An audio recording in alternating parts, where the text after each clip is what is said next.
Bueno, chavales, bienvenidos a mi canal. Soy el Dani y hoy estamos en un nuevo vídeo y estamos con Zoneline, creo haberlo dicho bien, que Sí, es está una, perfecto.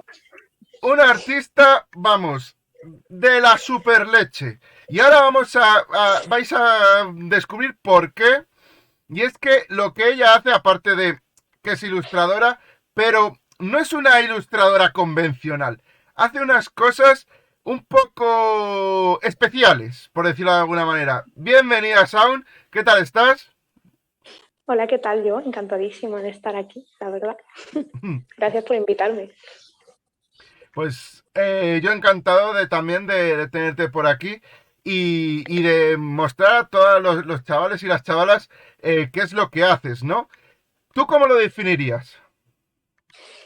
A mí me gusta llamarlo como arte interactivo porque necesitas del teléfono móvil para poder apreciarlo. Aquí tengo, por ejemplo, la última ilustración que estoy haciendo, que es a Piccolo con pan. Entonces, a través de una aplicación móvil, que lo que yo utilizo es un filtro de Instagram para que se pueda ver, porque están en negativo, que esa es la peculiaridad. Los colores están invertidos, entonces cuando tú pones la cámara es cuando se aprecian bien. Aquí me vas a tener que ayudar porque es complicado, no sé yo si se apreciará. No sé si se aprecia en Sí, sí, pantalla, se aprecia, se aprecia, se aprecia. que veis ahí a Pan y ahí está Piccolo. Entonces yo lo que hago es ilustrarlo con los colores así y luego con la aplicación móvil lo gracioso es que pues, luego se ven bien. Aquí tengo otro ejemplo por aquí, no sé si saber bien. Ay, que es Jack Skeleton de Pesadilla antes de Navidad. Claro. Sabemos cómo para que quede blanco tú dibujas en negro y viceversa, ¿no? Correcto, sí, sí. Yo lo que hago es utilizar los colores invertidos. Entonces, ay, espera que se cae. Es con el círculo cromático y yo trabajo con el color pues que está en el contrario, lo que se conoce como los complementarios. Por ejemplo, Spider-Man es rojo, entonces yo necesitaría el turquesa para conseguir el efecto. Wow. Y entonces es eso, estoy trabajando todo el rato con las luces y con el color contrario. Pero Esta tú técnica, y dime. tienes en la cabeza todo este sistema ya.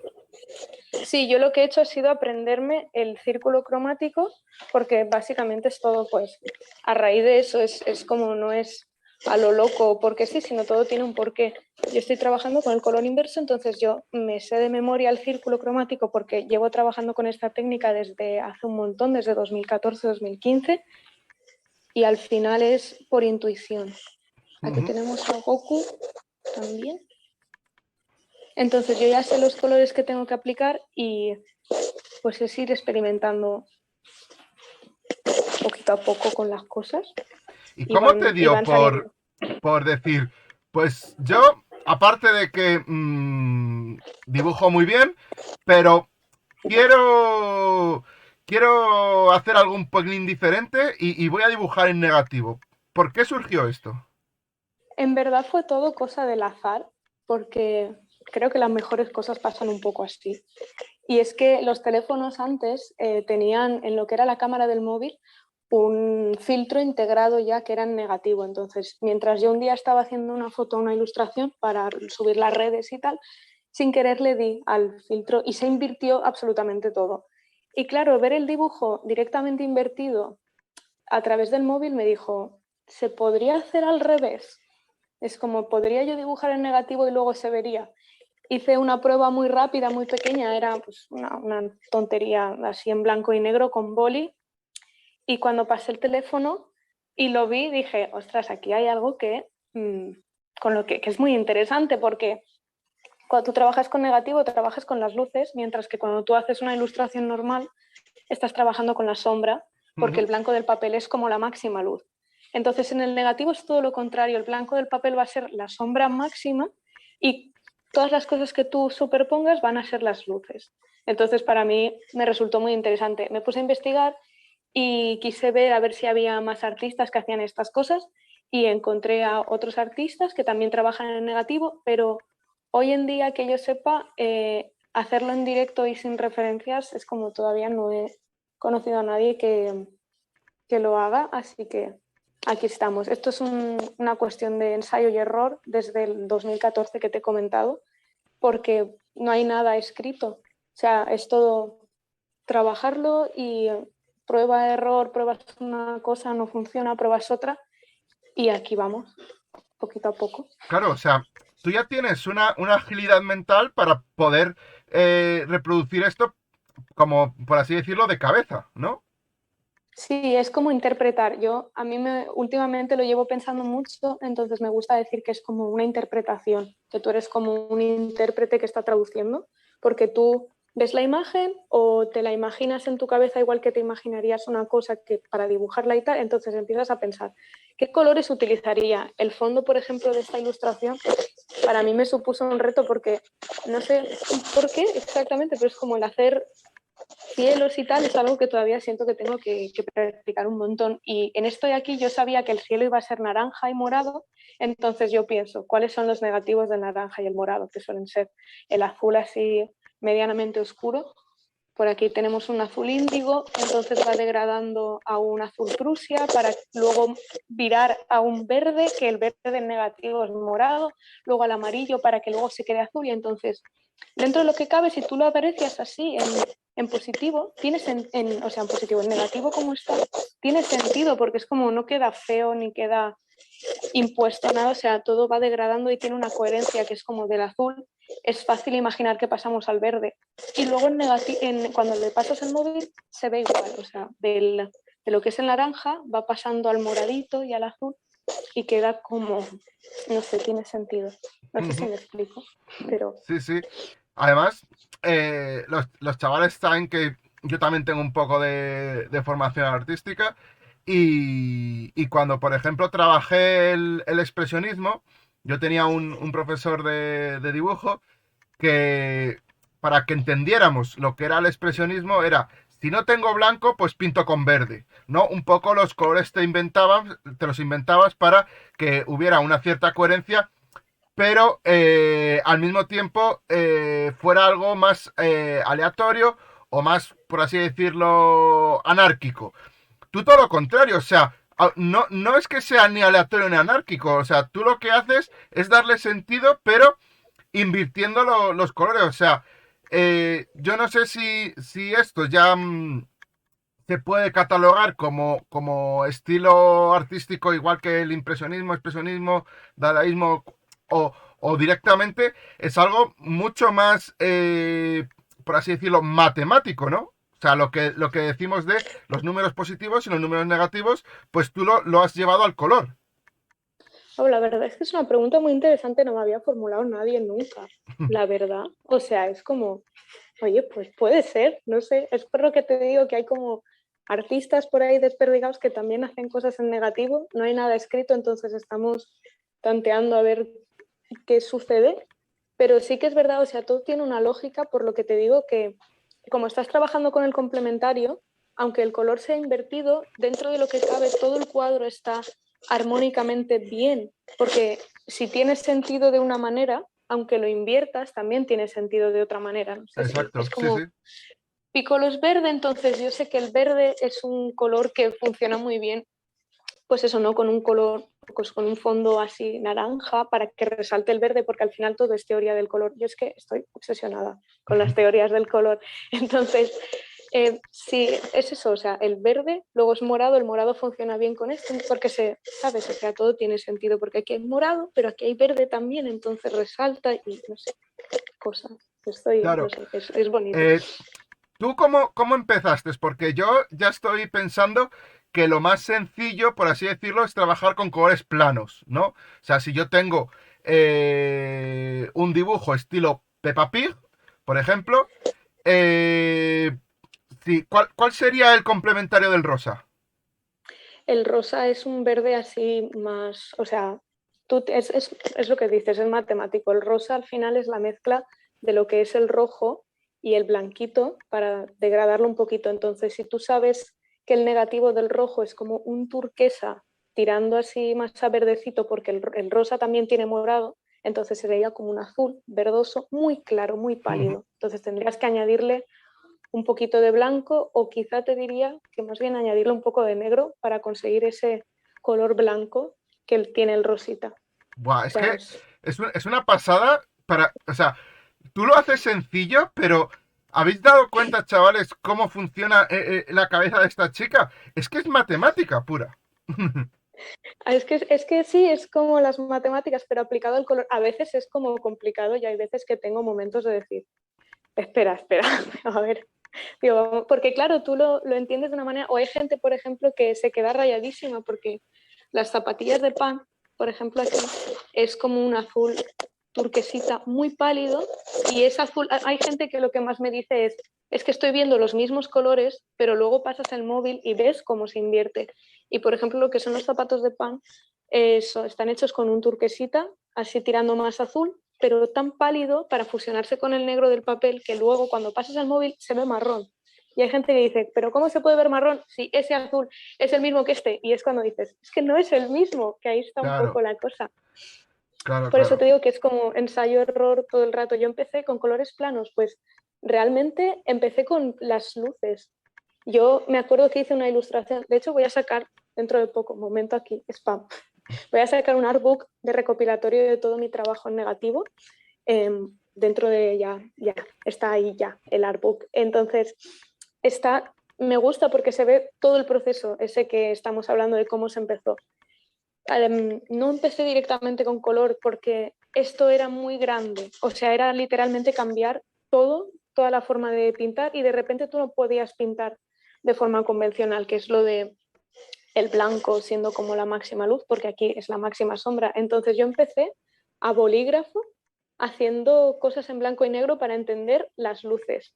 Y una vez empecé a entender las luces, empecé a meterme con los colores y fue una odisea porque, Sí, sí. no sé, lo he probado todo, quiero decir, hay gente que muchas veces cuando se me ha hecho viral alguna de estas ilustraciones, hay mucha gente que dice, eso es tan fácil como coger una foto, invertir el color y copiarla tal cual. Y es como, primero, me parece un argumento muy pobre porque entonces la gente que hace hiperrealismo lo único que hace es copiar una imagen y ya está, ¿no? Es como, Claro, claro.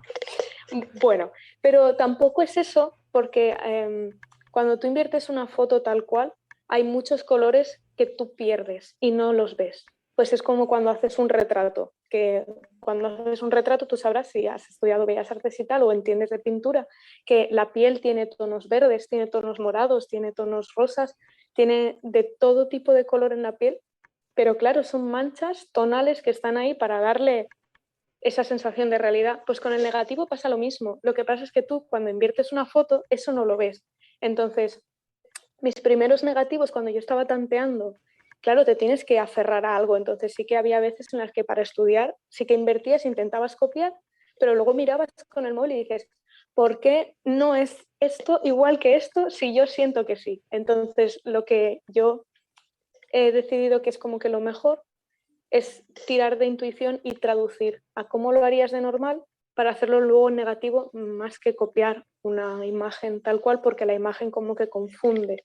Porque a lo mejor tú ves mucho azul, pero luego realmente no es tan azul, a lo mejor tienes que tirar un poco hacia el verde para que quede así moradito y le dé una tonalidad, entonces es como es ensayo y error Sí, sí. y así Lo va. que comentabas de los tonos de piel, a mí me costó tiempo entenderlo, porque yo, por ejemplo, cuando dibujaba un campo de cereales, que son tonos naranjas, amarillos, tierras, me decía mi profesor, métele azul, métele verde. Y yo digo, pero si es que azul y verde es como lo contrario de lo que yo tengo en la cabeza que tiene que ser un campo de cereales, ¿no? Y me decía, métele muy poquito en zonas y tal, para crear pues unos contrastes de luces y sombras que de otra manera no lo vas a conseguir. Y efectivamente, a raíz de ir jugando con la propia, como por así decirlo, masa del pigmento, ibas consiguiendo unos tonos que de otra manera no los ibas a conseguir nunca. Entonces, claro, tú decías, ¿cómo para conseguir un campo seco tengo que meterle un azul? Pero al final muchos pintores ya eso lo tienen muy, muy trillado y eso es a base de mucha práctica, ¿no? Que es lo que pasa contigo, pero claro, en un lenguaje poco habitual para lo que es la pintura en general, que eso es lo extraordinario. Realmente, si te das cuenta, todo está como que conectado, porque si te dijo que usaras azul en ese campo de trigo, es porque el trigo cuando tú lo pintas es como amarillo. Mm. Entonces, cuando tú quieres sombrear, hay gente que esto a mí también me costó cuando empezaba a pintar, porque claro, tú ves las sombras y las ves negras, o en tu cabeza, si no lo estás muy acostumbrado a analizar las cosas o tu entorno, tú la sombra la ves negra. Y por eso muchas veces cuando alguien es muy principiante, añade sombra negra y por eso en las paletas principiantes de acuarela no hay negro, para que tú utilices otras cosas y te olvides del negro. Entonces, cuando tú vas a sombrear, lo que haces es utilizar el complementario, entonces, que es el negativo. Entonces, si tú tienes un campo de trigo amarillo, utilizas el azul, que es el negativo del amarillo, para poder crear Ah, esos contrastes y o le sea, da yo ya mucha. estaba pintando en negativo sin saberlo.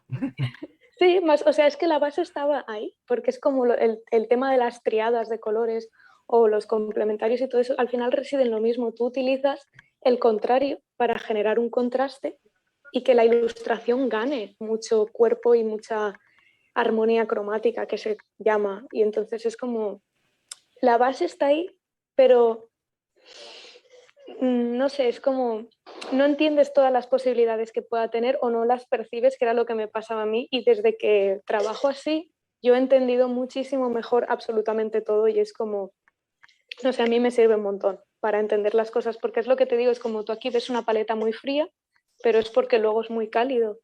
Y generando esos contrastes es como, pues va creciendo. Entonces, no sé, o sea, va creciendo, lo vas desarrollando la técnica y lo vas entendiendo mejor. Yo siento que todavía tengo muchísimo que aprender con estas cosas, porque todavía hay cosas con las que no estoy del todo conforme, que digo, aquí le falta una vuelta de tuerca que todavía no he podido detenerme a estudiar, pero es continuo y al final todo es lo mismo. O sea, lo que es pintar y dibujar y mejorar, la gente se piensa que llega a un límite, pero en realidad nunca creo yo que haya un límite, sino siempre estás aprendiendo cosas. Ujú. Lo que no hemos hablado, o sea, pues tu estilo es este de negativo, pero ¿qué técnica utilizas? ¿Óleo, acuarela, acrílico? Mira, me alegra mucho que hagas esta pregunta porque yo realmente utilizo todo tipo de técnicas. Mi base de técnica para este tipo de ilustraciones suelen ser una técnica mixta que se compone de una primera parte de técnicas húmedas como la acuarela, el gouache, el acrílico, las tintas y demás para crear una base y luego una vez está seca pinto con magro, que es como técnica seca, que ya es con lápices de colores, rotuladores o ceras a veces o incluso pastel muchas veces. Y aparte de eso, también hago técnica alternativa, que me gusta llamar. Tengo por aquí un ejemplo que pinto con lejía, por ejemplo, tenemos a este guismo Ujú. hecho con lejía, que yo lo que hago es la hoja, la voy decolorando con lo que es la lejía para que salga el personaje. Y la lejía es muy curiosa porque consigues muy fácilmente la textura de pelitos de lo que es el personaje, no sé si lo veis bien. Sí, sí, se ve muy bien. Y aparte de eso, bueno, también pinto con fuego. Tengo aquí este cuervo que lo Bueno, hice majo. quemando la hoja. Sí, sí. Y está, no sé si se ven Niños, los no ojos hagáis del esto en fuego. casa. No hagáis esto en casa, niños. Pero sí, es como, utilizo un montón de técnicas porque es como al final hay gente que vive con la idea de que un dibujo bueno lo hacen los materiales. Y es como, si tienes los mejores materiales, tienes el mejor dibujo, la mejor ilustración. Y es como, no, realmente puedes hacer cualquier cosa con lo que quieras. Está claro que unos buenos materiales tienen unas cualidades, pero creo que van más enfocadas a la durabilidad de la obra, que es como, pues si gastas unos lápices con un pigmento consistente y bien prensado y todo, pues obviamente la obra puede que aguante más la luz que le dé o la exposición a la luz y estas cosas que no un trabajo hecho con unos lápices de colores que tienen más aglutinante que pigmento. Ujú. Entonces creo que solo va por ahí la cosa. respecto a la durabilidad que le pueda dar luego el material. Pero realmente se puede pintar con cualquier cosa, no es excusa es que no tengo materiales buenos, es que no, es que claro, como no tengo los lápices, como si los lápices lo hicieran todo y es como no, tú tienes que saber utilizarlo. Claro, es como cuando dices, venga, tengo materiales muy buenos, que dibujen solos, ¿no? Pues no dibujan solos. Total, sí, sí. Yo tengo muchos compañeros con los que a veces hablo y es como a veces te dicen eso de que la gente les comenta, ah, claro, es que pintas bien porque utilizas yo qué sé, utilizas estos lápices o utilizas estos rotuladores y ya está. Y dices, a ver, no, porque lo hago yo. Es como el material bueno, lo que te da entre muchas comillas es una facilidad si lo sabes utilizar. Pero realmente se puede pintar con cualquier cosa. Ya veis, con fuego o con lejía se pueden hacer cualquier tipo de cosas. Bueno, y mucha gente se estará preguntando eh, cuál ha sido el camino que te ha llevado hasta aquí, ¿no? Que, en otras palabras, ¿qué formación tienes? Porque esto, ¿eres autodidacta o sí que has tenido pues formación reglada o... Cuéntanos un O poco. acabas de tocar un tema como sensible, que es como el tema de la formación académica. Yo personalmente estoy un poco disgustada con lo que es la formación académica de Bellas Artes en lo que es España, Ujú, porque yo siento que tiene muchas carencias y que lo venden de una manera, lo que es los centros educativos te venden lo que es la carrera de Bellas Artes de una manera que luego no es. Entonces hay muchos estudiantes que se meten en la carrera, descubren lo que es en realidad, se llevan un chafón, se dejan la carrera a mitad y no la terminan. Y no es por nada, sino porque a ti te han vendido una cosa que luego no es. Yo mi formación ha sido un poco caótica porque he tenido como muchos problemas con profesores porque te encuentras mucho, claro, yo estuve en bachiller y tuve un profesor que era muy demasiado conservador y nos tenía cruzados a todo lo que era el sector artístico del instituto, pero realmente en la etapa donde más aprendí fue en el instituto porque tuve profesores muy buenos que aparte de ser docentes de la materia que impartían eran también artistas fuera del aula. Y eso creo que es lo más importante, que un profesor esté actualizado y que haya vivido o viva actualmente del arte. Porque luego en la universidad había muchos docentes que impartían clases de dibujo o pintura, pero solo eran docentes. Si habían pintado algo había sido hace mucho, mucho tiempo, no te sabían orientar y te seguían hablando de hacerte tu portafolio eh, muy físico o muy enfocado a una época que ya no está. Y dices, no, che, ahora existen otras maneras de hacer portafolios, de utilizar las redes sociales como tal, aunque no sea un portafolio para mandar, pero sí una primera carta de presentación, ¿no? Como una tarjeta de visita. Serían ujú. un poco como las redes sociales y es como, eso se pierde un poco. Entonces, yo hice bachiller artístico, luego hice restauración o sea, restauración cultural, no, ¿cómo era? Restauración y conservación de bienes culturales, creo que era así, o sea, la carrera de restauración de Bellas Artes. Y luego hice Bellas Artes, hice 2 años de Bellas Artes. Y es lo que te digo, en Bellas Artes no te enseñan a pintar, hay mucha gente, a mí me lo vendieron como que en la carrera te iban a enseñar anatomía, perspectiva, te iban a enseñar a pintar con óleo, con acrílico, con todo. Hay mucha gente además que me dice, claro, esto del negativo te lo han enseñado en la carrera y digo, sí, ojalá, ¿sabes? Pero no, que va, la carrera es, yo lo considero y creo que hubiera aprendido muchísimo más en vez de estar tan frustrada y de volver todos los días a casa diciendo, ¿por qué no estoy aprendiendo a dibujar? ¿Por qué siento que no avanzo? Y es porque la carrera es una excusa para que tú estés dibujando absolutamente todos los días. Es una herramienta que tú tienes que utilizar para mejorar por tu cuenta. Entonces hay como un 50-50. Más que nada, y es por tu cuenta más que nada, porque en la universidad, en una misma aula, hay 50 o 40 personas. Y aunque las clases sean de 4 horas, hay un único profesor.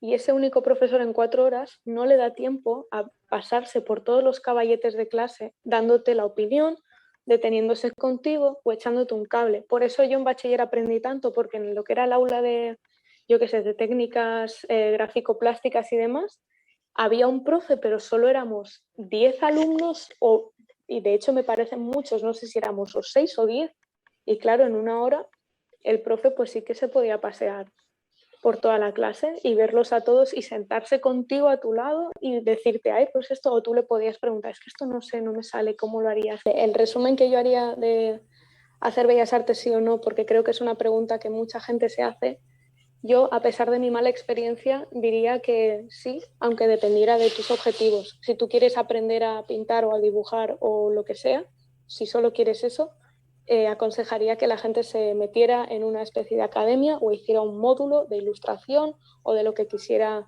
enfocar su orientación. Y si realmente quieres vivir una experiencia más diferente, que es como nutrirte de tus compañeros y que toda la experiencia corriera un poco por tu mano, teniendo teoría y demás, con asignaturas muy concretas, pero por periodos cortos de tiempo, sí que apostaría más por la universidad, porque al final dibujar bien, no dibujar bien, nadie te pide un título, solo es que lo demuestres que sabes dibujar y que sabes pintar y que sabes resolver problemas. Un título no te hace profesional. Lo que pasa es que sí que tienes esa trayectoria de 4 años de estudiar una carrera. Yo tengo los míos de restauración y los míos de bellas artes por un lado porque me complementaron, o sea, una carrera me complementó otra y al final es como pues ahí están. Pero es eso, es dependiendo de lo que se quiera. Pero yo abogaría porque si quieres estudiar eso, estúdialo y no pienses tanto en las salidas, que también es una cosa que a la gente le frustra y es como haz lo que quieras, que es tu vida al final. Si a ti te apetece dibujar y explorarlo, pues métete a hacer la carrera o el módulo. Ya, ya. Bueno, no sé si ha salido en otras charlas que he tenido, pero para que la gente se sitúe y te entiendo perfectamente, a mí me pasa un poco parecido a ti. Lo que pasa es que tengo que reconocer que soy un poco hater de Bellas Artes en general. Luego, Sí. luego tengo muchos amigos que han estudiado Bellas Artes y me llevo estupendamente con ellos, pero voy a parecer un poco radical en esta afirmación, pero yo creo que las Bellas Artes es una carrera que tendría que desaparecer, tal cual. Oh. Y lo justifico. O sea, mi formación es grado superior de ilustración, grado superior de gráfica publicitaria y la carrera como tal de diseño de producto.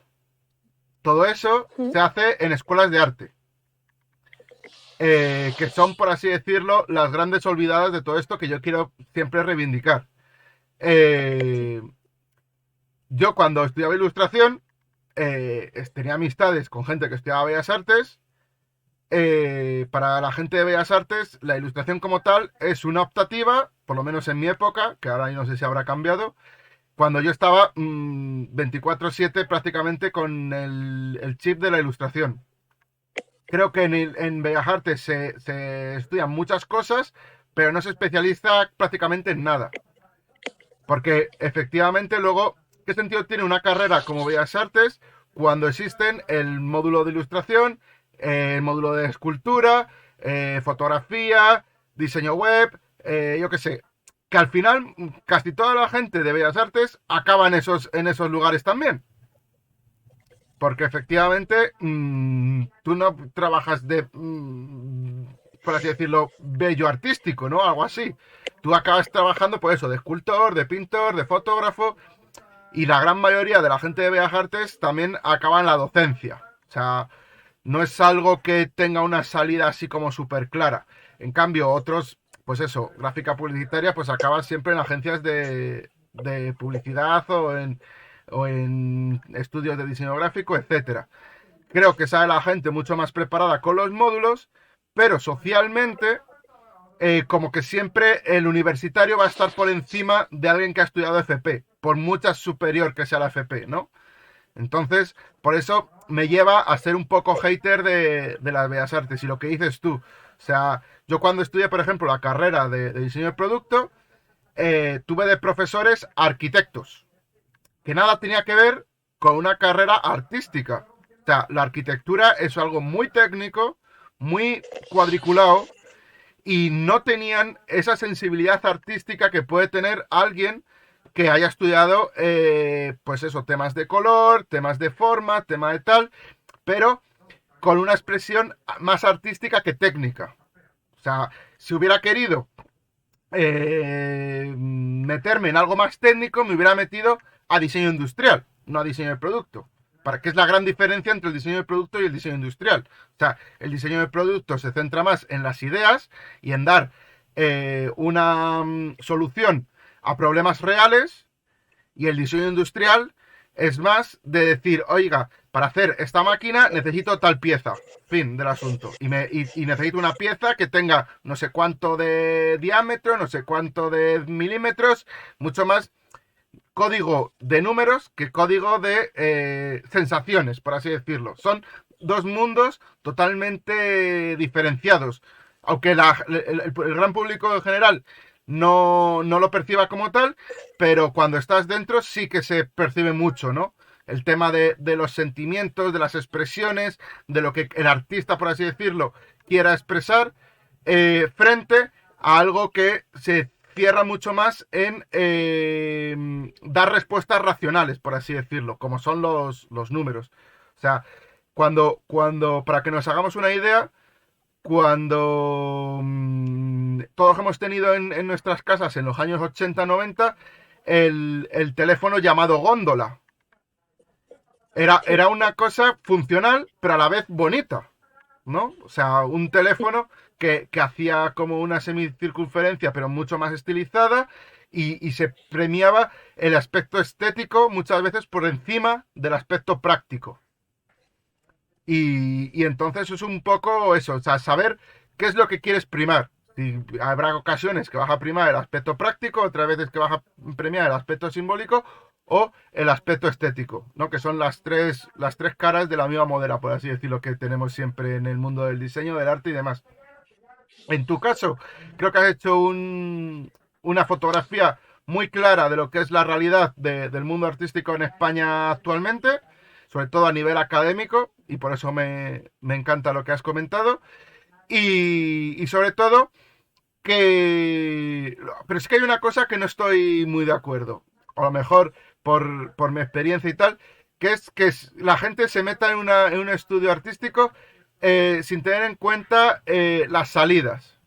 Hay que tener en cuenta las salidas porque la gente tiene que pagar facturas, básicamente un poco así.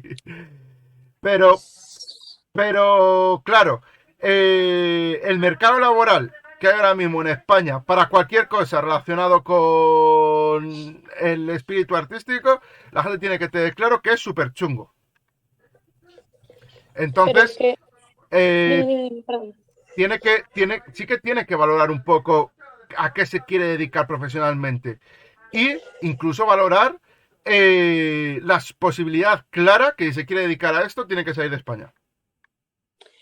Yo digo que no mires tanto las salidas más que nada porque realmente el mundo ha cambiado muchísimo y el mundo va ultra mega súper rápido.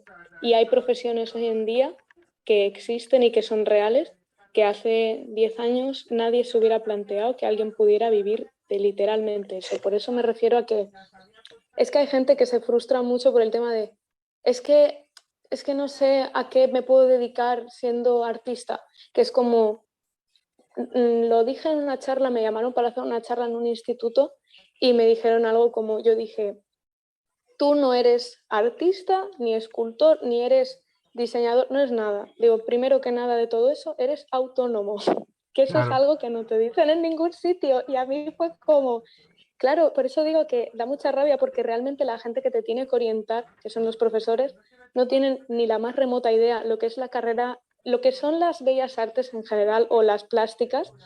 En la cultura está súper, súper maltratado. Yo lo tenía súper claro cuando era pequeña, que era como, o sea, yo nunca quise dedicarme al 100% a esto. Yo quería hacer otras cosas, yo quería ser veterinaria, luego de veterinaria evolucioné a ser psiquiatra, de psiquiatra luego tal, luego me empecé a decantar por la fotografía, de la fotografía al cine y del cine terminé en la ilustración. Era como ibas, pues vas acotando, ¿no? De lo que sea, para mí tenía sentido esa evolución. Y realmente yo empecé esto sin ninguna pretensión y diciendo, pues vamos a ver qué pasa y a ver qué posibilidades hay. Y realmente es como hay muchas, no muchas salidas, pero sí es como si la vida laboral en España ya es precaria, cuando eres artista todavía lo es mucho más. Exacto. Y eso creo que es algo que ya sabe todo el mundo, o sea, quiero decir, es la gente como que lo tiene pensado, pero hay una negación muy rotunda de no vas a encontrar trabajo de lo tuyo, nunca vas a tal, nunca vas a tal, a cual. Y lo que pasa es que no lo vayas a encontrar, sino que es muy difícil mantenerlo y además nunca solo vas a estar haciendo un trabajo, estás haciendo un montón. Yo ahora mismo estoy haciendo encargos, estoy preparando eventos, estoy preparando exposiciones y estoy preparando no sé, portadas de libros e interiores de libros, entonces estoy haciendo de expositora por un lado, lo que es comisaria de alguna manera, estás haciendo encargos privados de lo que es ilustración como tal, luego estás haciendo ilustración enfocada a libros, ilustración aplicada a cosas, estás haciendo de todo, he hecho cartelería también, he hecho muchas cosas, entonces es como no es que no haya una única salida, hay un montón, lo que pasa es que todas son muy precarias y tu trabajo nunca va a ser estable, pero sinceramente pienso que hoy en día ningún trabajo lo es.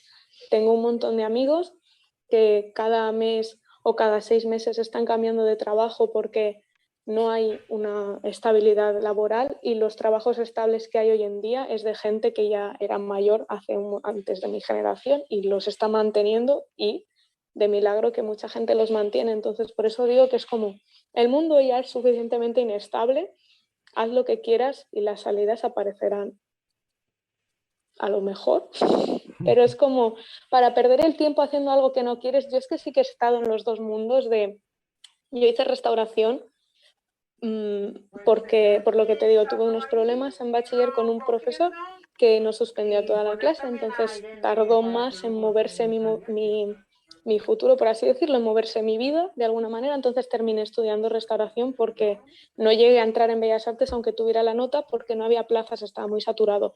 Entonces yo empecé restauración y todo el mundo me decía que era una muy buena idea y brillantísima estudiar restauración porque claro, eso sí que tiene salida, ¿no? Te metes a un museo a restaurar cosas, tiene más salida que Bellas Artes, quédate ahí.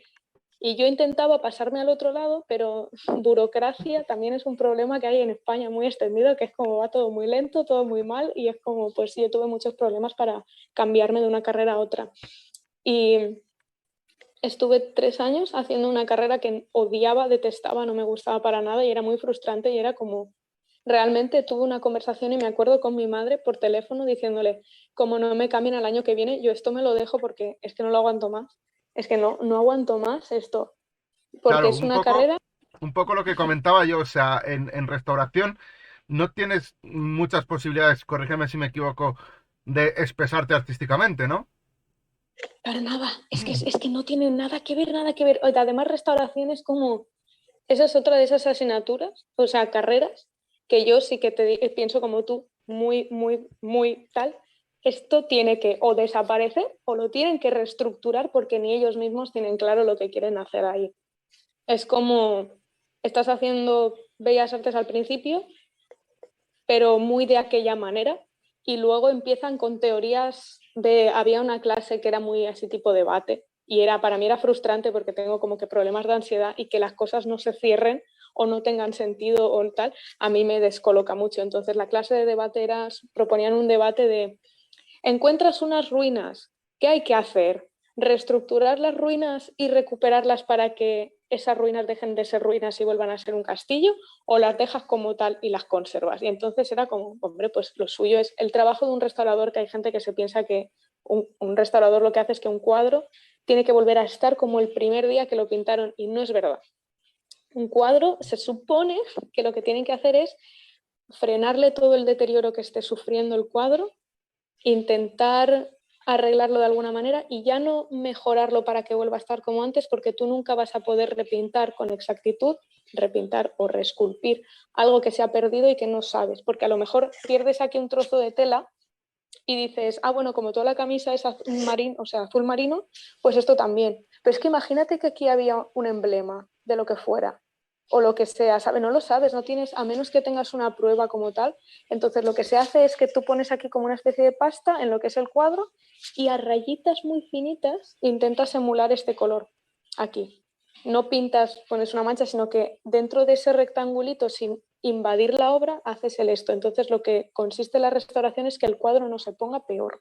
no recuperarlo. Pero entonces en la clase de debate empezaban, pero si el cliente quiere que vuelva a estar como el primer día, no sé qué, y yo era como, por favor, digo, pero si ya sabemos que la misión de un restaurador es que no empeore, ¿por qué narices me estás diciendo ahora de intentar adaptarlo a tal? Y dicen, no, claro, porque en Valencia, en lo que es la Comunidad Valenciana, está lo de el, ay, el anfiteatro este que hay en Sagunto, que era como pues era una pieza de estas arqueológicas que se encontró, y entonces lo que hicieron fue meter mano ahí para intentar hacerlo funcional otra vez, y entonces estaba esa mezcla de antiguo con cosas modernas Ujú.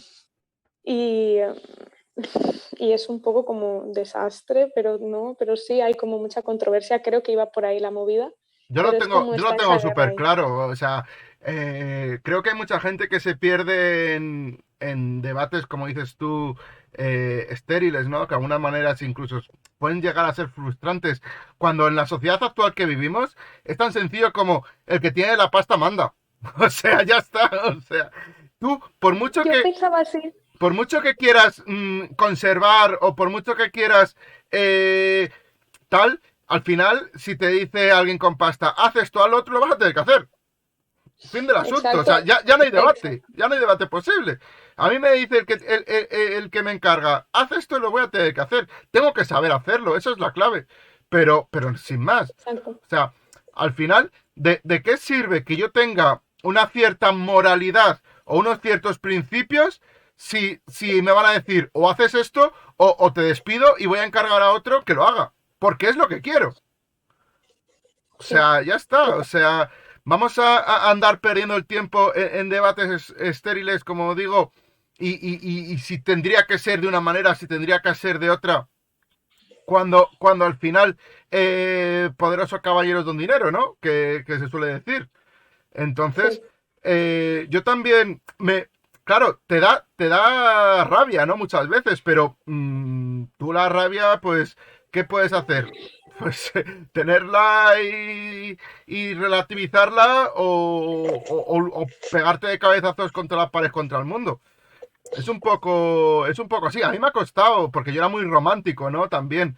Y quería, pues, que todo el mundo tuviera principios y todo el mundo, pues, fuera como, vamos a intentar hacer las cosas bien y tal. Y al final te das cuenta que, que es eso, ¿no? El que paga manda. Entonces es triste, pero si queremos que eso no sea así, pues obviamente tenemos que luchar contra el sistema. Pero si no, el sistema que hay es como unas reglas de juego que te han tocado vivir y que quieras que no, tienes que jugar y ya está. O sea, es duro que te lo digan así, pero es lo más real posible.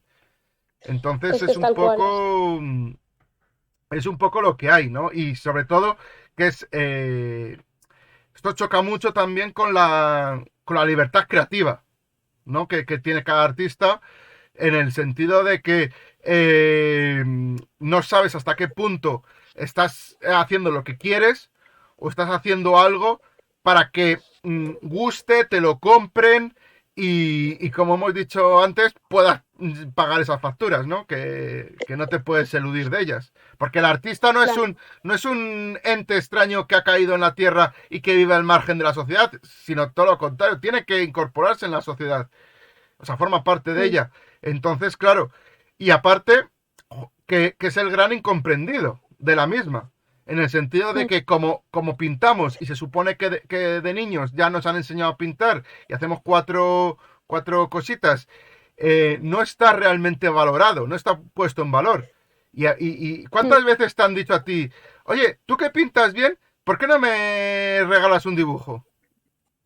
Yo realmente lo que tuve fueron conversaciones muy contradictorias. Yo de pequeña estaba muy frustrada todo el rato. Y yo creo que mi vida se resume con la palabra frustración. Era como, no entiendo por qué la gente es tan tonta conmigo. Digo, ¿por qué me estás diciendo esto? Yo, ¿de verdad te piensas? No estoy entendiendo lo que me dices. Que era como, había gente que me decía, ay, pues a ti pintar se te da muy bien. Qué guay, ¿no? Es como, "Ah, pues ya lo tienes, ¿no? O sea, tú te dedicas a pintar y pintas y haces y tiras para adelante. Y es como pues sí, a lo mejor podría planteármelo. Y a la vez que te decían eso, te decían, pero es que también, es que es una carrera tan difícil y es un esto que no tiene ninguna salida. Y era como, ¿cuál es el punto entonces de esta conversación que estamos teniendo? Entonces, si es, se me da bien, entonces ¿qué me estás diciendo? Que mi vida es un fracaso porque, claro, precisamente lo que se me da bien es lo que casualmente tiene tantos inconvenientes y es tan tal, y es como, no sé, me parece que la gente lo enfocaba mal. Luego también me decían lo de, bueno, pero tú estás estudiando Bellas Artes, que eso es súper fácil, ¿no? O sea, estás pintando todos los días. Realmente Claro, no es por quitarle valor a ninguna carrera de nada. O sea, para mí todas las carreras tienen su complejidad y su movida. Pero personalmente, dentro de lo que cabe, estudias. Quiero decir, es un tiempo que dedicas a ello. Pero yo en Bellas Artes me acuerdo del último año, se me ocurrió coger todas las asignaturas prácticas y de repente llegaban Navidades y tenías en una clase llegabas y decían, bueno, pues para después de Navidades me gustaría que hicierais 10 bocetos de una idea, desarrollarais un proyecto y para después de Navidades me trajerais como mínimo 3 artes finales de la idea que hayáis pensado y dices, vale, guay, 3 dibujos con el proceso creativo, ok, te vas a otra asignatura. No, pues estaría bien que para después de Navidades me trajerais cada uno como un poco 2 cuadros así tamaño 50 por 70 y es como, vale, ok, y luego te vas a otras como tal, y tener tanto trabajo plástico que tienes que hacer y tener todos los días ganas de hacerlo, yo creo precisamente por eso, por lo que la universidad también te aporta, que también es lo que tú dices. Yo estoy muy de acuerdo con lo que tú has dicho de las academias y demás, las escuelas artísticas, porque es que precisamente es como la universidad se aprovecha mucho de todo eso. Y no es justo porque además es como el tiempo es muy limitado y no te especializas concretamente en una cosa, perdías el tiempo en muchas otras de yo los primeros años hacía escultura y yo era como, ¿por qué estoy haciendo esta movida? Si no me gusta la escultura es como, no, yo aquí no encuentro mi lugar, porque estoy perdiendo el tiempo, estoy perdiendo 4 horas de mi vida haciendo clases de escultura. Pero bueno, en fin, y es como hacer ese trabajo plástico de crear algo desde cero y tantas cosas en tan poco tiempo para mí se hacía muy arduo. Y de hecho, mi vida laboral hoy en día es así. Tienes unas deadlines agresivas que se te echan encima y tienes que llegar a ellas, tienes que hacer entregas y es muy frustrante porque hay veces en las que realmente cuentas las horas de tiempo, trabajo y dices, es que hay veces en las que no puedo llegar, no hay tiempo físico que a mí me dé tiempo de tener todo esto hecho sin que yo me haga daño de alguna manera. Entonces había gente que te decía, bueno, pues estás pintando todos los días, ¿no? Qué fácil, que no sé qué, qué tal, solo pintas y ya está. Y era como, pues a ver. Y luego al mismo tiempo que te decían que era muy fácil, te decían cuando veían un cuadro tuyo, hola, qué chulo, guay, yo es que eso no lo podría hacer en 1000 años. Y digo, entonces, ¿en qué quedamos? ¿Es fácil o no fácil? Entonces era como todo el rato, yo he tenido esas contradicciones. El tema de házmelo así, que lo haces en un momento y tal, me he encontrado en esas situaciones, pero no han sido tan comunes como lo de que te pidan cosas locas de, mm, pues me haces un cuadro ahora para dentro de 2 semanas. Y digo, es que no puedes entrometerte en mi vida así. Es como, yo tengo unos procesos, hay gente antes que tú, y es como, pídemelo con tiempo, que para mí no es tan, no sé, no se hace tan así de pasada o que te lo pidan gratis. También es algo que dicen que pasa mucho y pasa mucho. Al principio yo siento que pasa, sobre todo cuando estás empezando porque la gente como que quiere aprovecharse de que todavía no controlas muy bien o no te sabes imponer muy bien, porque si algo malo tiene el mundo del artista es la falta de autoestima que puedas tener. Es ujú, como tu trabajo, como todo el mundo piensa lo que tú dices, que el arte es algo que como nos han enseñado a hacer de pequeños no tiene valor, entonces eso es algo que tú tienes en tu subconsciente inculcado ahí. Y claro, cuesta mucho darle valor a algo que tú haces y que no te cuesta nada hacer. Entonces al principio sí que la gente se aprovechaba mucho de esa situación de vulnerabilidad del artista y de decir, ay, pues ya que no te cuesta nada, hazme un esto. Ay, pero no me lo vas a cobrar. Y, ay, pues no, me lo podrías regalar, ¿no? Porque tampoco te ha costado tanto de hacer. Y guay, es que eso lo puedo hacer yo también. Y es como, entonces, ¿para qué me lo has pedido si lo puedes hacer tú también? No claro. sé. O lo típico de, yo tengo un sobrino que lo hace más barato, pues que lo haga. Pues que lo haga tu sobrino, que lo hace más barato. Digo, de hecho, a lo mejor a tu sobrino le hace falta más que le encargues eso que a mí. Por ejemplo, dices, si tu sobrino lo hace más barato, es como que a lo mejor acaba de empezar y necesita más práctica, pues pídeselo a él y a mí, no me regateas el precio. Eso es algo, si hay algún artista viéndonos, Si tu precio es ese precio el que vas a poner, no dejes que nadie te regate nada, porque ese es el precio que es. Ya está, tú no vas a un Bershka y le dices a la chica, pero es que este vestido realmente no cuesta esto, ¿eh? No, tú lo ves y si te gusta te lo compras y lo aceptas y si no, pues te fastidias Claro, y ahorras. y tú no vas a ningún sitio en plan, tú que eres panadero, que se te da tan bien hacer pan, pues regálame el pan, ¿no? Claro, es como no te cuesta nada y dices, sí que me cuesta, es tiempo. Entonces la gente tiene que empezar a entender que el tiempo vale dinero y es realmente eso lo que estás, lo que estás comprando, que es Claro, que una persona y no solo se el dedique tiempo, sino los a maquillar. conocimientos y el proceso mental que tú has tenido hasta que has llegado a ese resultado, que es algo también que quiero yo poner en valor, ¿no? Que el artista en general tiene mucho de parte, por así decirlo, física, ¿no? De ponerse con los pigmentos, los lienzos, etcétera, etcétera, y empezar ya a trabajar, pero también previamente, incluso en el mismo instante, tiene una parte muy importante mentalmente, que es algo Sí, que no se pone en valor ni y parece que muchas veces pasa desapercibido. Pero yo al mismo tiempo que estoy, pues eso, el tener la idea, el decir cómo hacerla, etcétera, etcétera, que no está al alcance de cualquiera. Pero lo mismo que un médico, o lo mismo que un profesor, o que lo mismo que cualquier profesional de cualquier rama, ¿no? Para hacer una cosa, primero tienes que pensar cómo hacerla. ¿Y qué vas a hacer? ¿No? El qué, el cómo y el por qué. Un poco es así. Y, y parece ser que nosotros, por parte de la sociedad, no, no quiero decir toda, pero somos percibidos como máquinas de que nos dicen quiero un botijo y en 2 segundos ya lo estamos empezando a pintar y no es así ni mucho menos. Y encima es algo que me gustaría también comentar contigo, a ver cómo lo ves, porque es actualidad de ya. Parece ser que nos van a quitar el trabajo las IAs. justamente ayer en Twitch hablé de ese tema. Yo tengo un canal en Twitch donde ilustro en directo, entonces em, allí Ay, suelen darse cómo es tu debates muy canal? locos. Haz spam, aquí está permitido. Mi canal en Twitch es, pues como estoy en todas partes, absolutamente me podéis encontrar en todas partes con el nombre de Shaun Elai. Estoy en Twitch los martes y los jueves a las 8. La mayor parte del tiempo estoy a las 8, estoy a las 8 de la tarde, estoy un par de horitas pintando en directo y hablando con la gente. Y ayer precisamente salió el tema. Yo lo de las IAs, a mí no me parece una amenaza. A mí me parece una herramienta más. Es como la fotografía, es como yo estoy percibiendo que estoy viviendo en este momento algo histórico, como en su día fue cuando salió la fotografía y los retratistas vieron su trabajo peligrar. Entonces, yo lo veo más como una herramienta que la gente puede utilizar para, para inspirarse, para tenerlo ahí como un recurso rápido de lo que sea, en plan, sobre todo si haces cómic y estás empezando y estás haciendo un cómic tú sin ningún apoyo de nada y cuando tú haces cómic haces el guión, haces el fondo, la línea, el color, todo, la maquetación, es terrible, es mucho trabajo el cómic, entonces es como pues si de casual en algún momento puedes usar una IA pagándola para generar un fondo rápido para solventarte un algo y tú agilizarte trabajo porque tienes que llegar a una entrega o lo que sea, pues utiliza la IA. Es como, para mí es una herramienta más. Yo no la veo un peligro porque dentro de lo que cabe tampoco es tan precisa. O sea, he visto fotos y es como todas las IAs tienen un estilo muy concreto, es todo muy, yo lo veo muy limitado.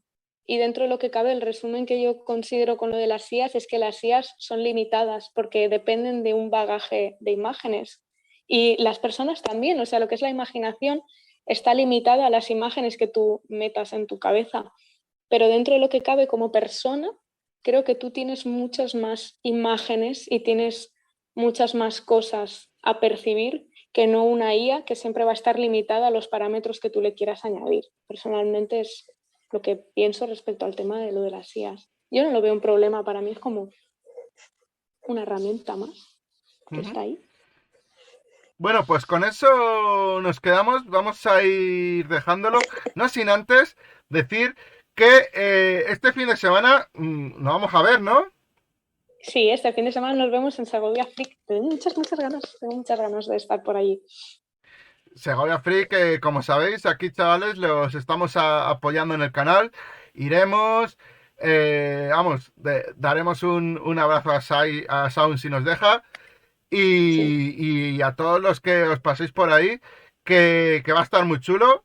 Que como veis, va a haber cosas muy interesantes.